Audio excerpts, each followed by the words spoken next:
first down. They hand off to Marlon Mack. Huge hole, 50-yard line. He's at the 40, still going near sideline. He's at the 10. He's at the 5, and he will score. Touchdown, Marlon Mack. Touchdown, INDY.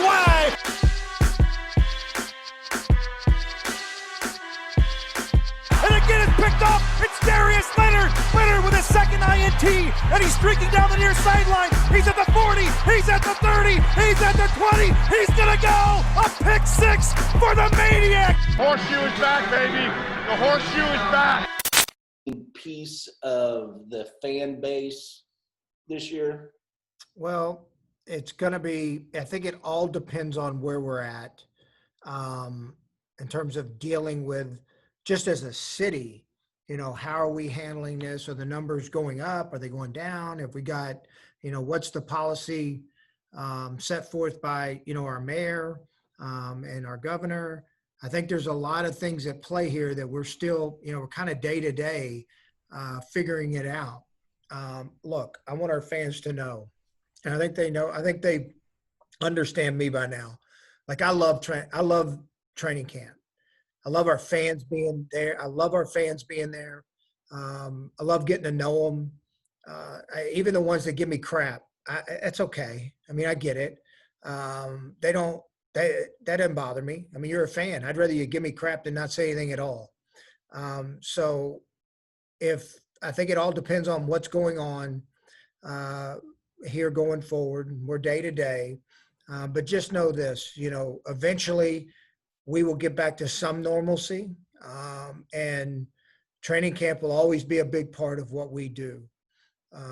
And Grand Park we still got a long time left on the deal with Grand Park, and we look forward to being back out there next year and doing everything we can to let our fans come and see our players, you know, see the guys that they root for on TV.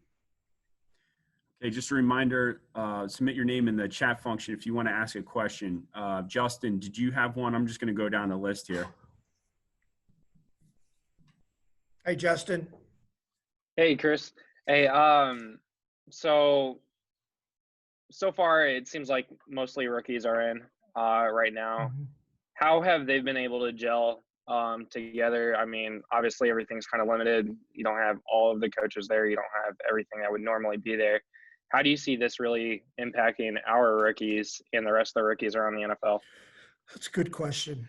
I mean, look, they're going to be a little bit, I mean, they're going to be behind the 8 ball in some cases. And we got to do everything we can to give them a chance to show. But saying that, they've had all off season in terms of mentally being able to work. So from a playbook standpoint now, you got to get reps. But from a playbook standpoint, they understand. I brought up the example earlier when I was talking with, you know, our local media about Darius Leonard didn't go through one rep in off season. None. He hurt. He had a quad. And so he didn't have one rep May, June during OTAs, off-season work. And, you know, he showed up in training camp and was defensive player of the year. So good players rise to the occasion, and they're going to rise to the top. And guys mentally, the mental part is the hardest, you know, that's the hardest part for these guys because it's all new and it's so much.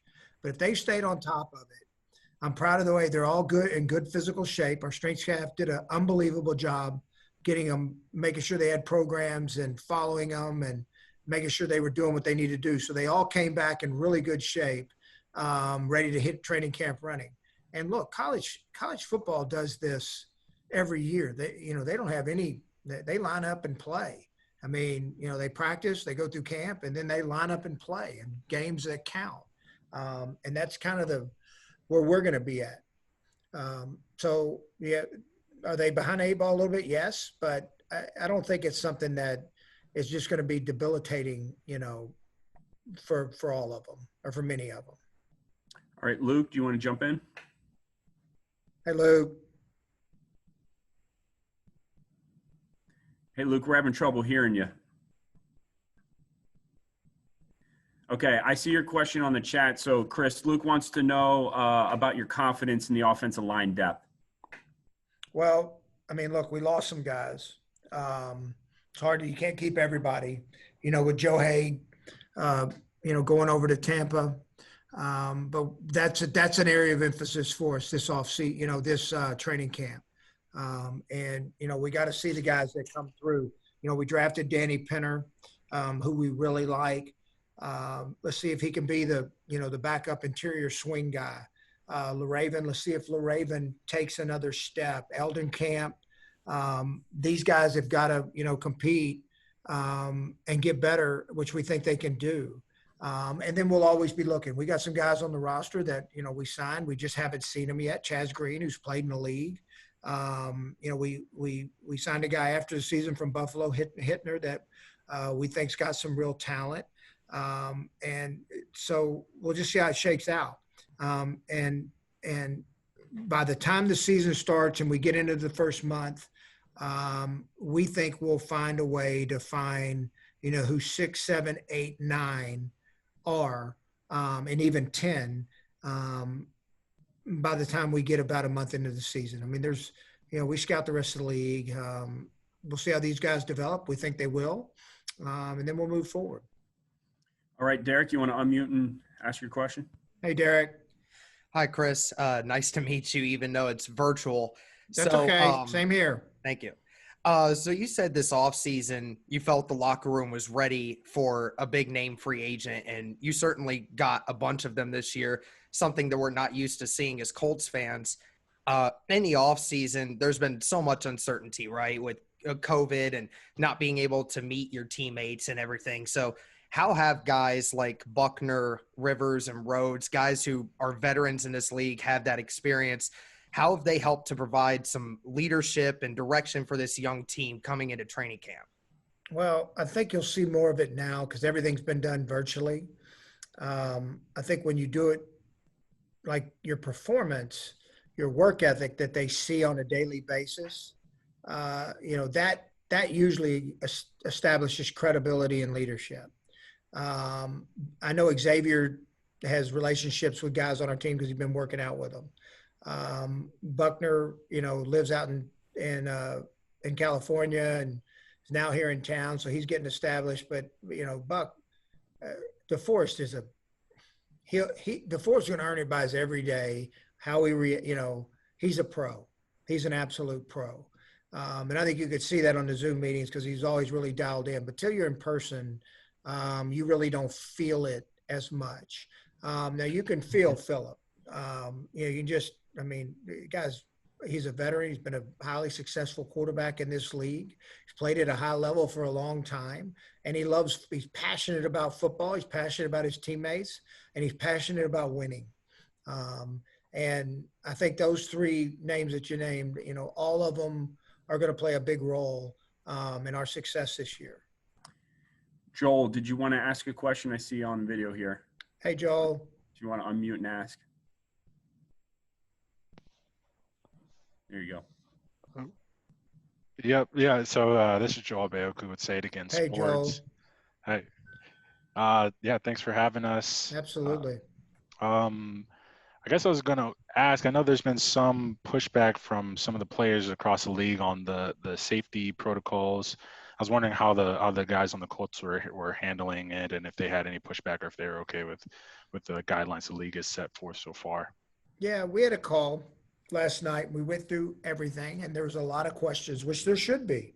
How do you got to make people feel comfortable and trust what you're doing, and then two, if they're asking questions, that also allows us to evaluate and make sure we're continuing to do the right things and we're educating them in the right way. At this point, I think we're good. They're asking a bunch of questions, which they should.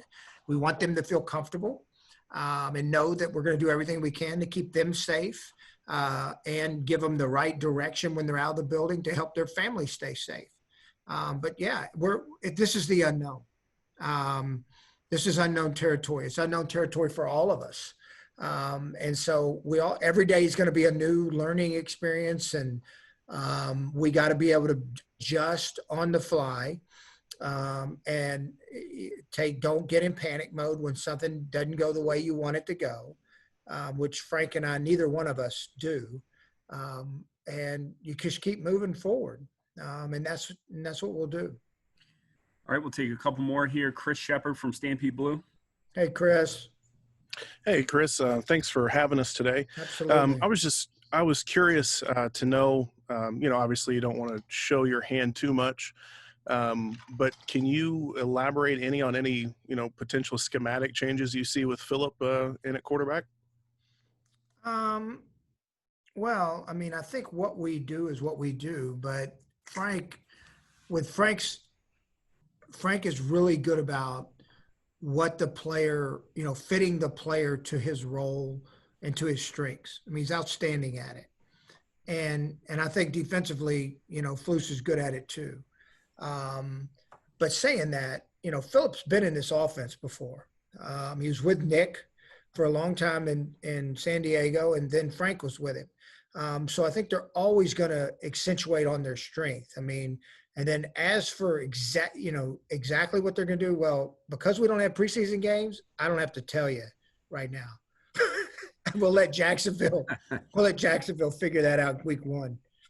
All right, Reggie Edwards, you got the last question. Hey, Reg. Hey, Chris, how are you? I'm good.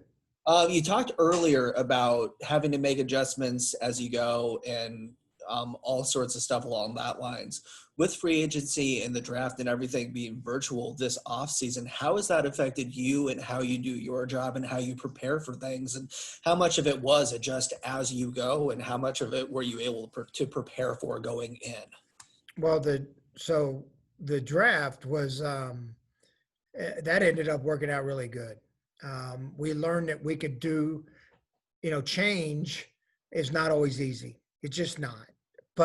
And a lot of it's not easy because we freaking fight it. We don't want to change. We like the way we've done things forever.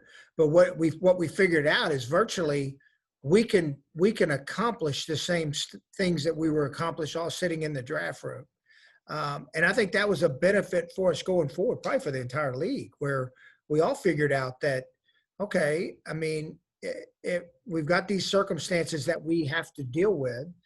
So let's find new ways to do business. And we're going to take this in. I mean, like Zoom calls or Teamworks or whatever you use. I'd be surprised if teams aren't using it more often here going forward. I mean, I know we will. With a lot of our college scouts are not here, because of what's going on and the tiers that we have. We're limited with the amount of people. So we'll have a bunch of Zoom calls just this during camp, just to keep everybody up to speed and really have some think sessions to where we, what we're doing grading wise, where are we all on the same page? But I think all that is beneficial for all of us. And like the time we all were able to spend with our families, I think on our end, because coaching and scouting, they're a little different. Their calendars are a little different. We're like, when we start training camp, from a personnel standpoint, like our calendar doesn't end until after the draft. And then it doesn't, then you've got OTAs May and June. With coaching, they go from now till the end of the season, then they get a little bit of a break. And even during the off season, they get breaks. We don't get breaks on the personnel end. So kind of what I told our staff is, look, I mean, there's no reason we can still get done what we can get done at home. So if you want to go home and eat dinner with your family, go home and eat dinner. And if we got to meet, we can meet on a Zoom call. There's ways that we're going to do things smarter, here going forward. And we can still be just as productive and work at a high level as we did before. I hope that answered your question. I went in about 5 different directions there. Definitely. Thanks. All right, guys, we appreciate you. We'll see you at 5 o'clock for Coach Reich then. Hey, thank y'all. I appreciate y'all being here. Thank you, Chris. Yeah. Thank you.